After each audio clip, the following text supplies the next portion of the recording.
Many people hope this routine will soon be replaced with this. Ticketless travel is the task for Conduent, who won a 15-year, $1.7 billion contract to upgrade and run the myki system. But unsuccessful bidder Cubic isn't happy. In a letter to the Premier, Cubic raises serious concerns about possible errors in the tender process. Cubic asks you review the flawed procurement process, it wrote, and that the result be re-evaluated.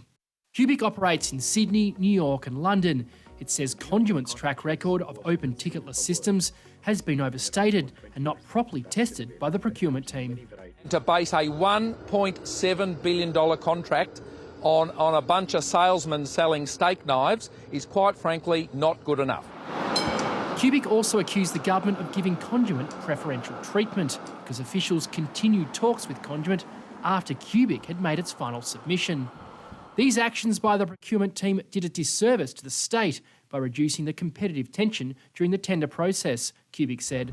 Cubic has previously protested about losing tenders in other states. It says this bid was also $100 million cheaper than Conduent.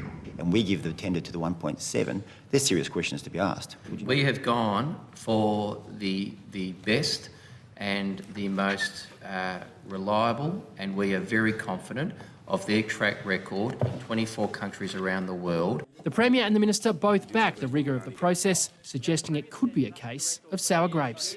You know, the person on Brownlow Medal night that can't win the Brownlow because they've been suspended, you can't then ask the tribunal to redo the process. Despite the public assurances, it will do little to quell the anger of unsuccessful bidders who say their bids were cheaper and came with more expertise.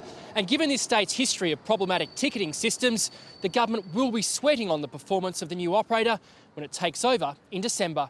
Richard Willingham, ABC News, Melbourne.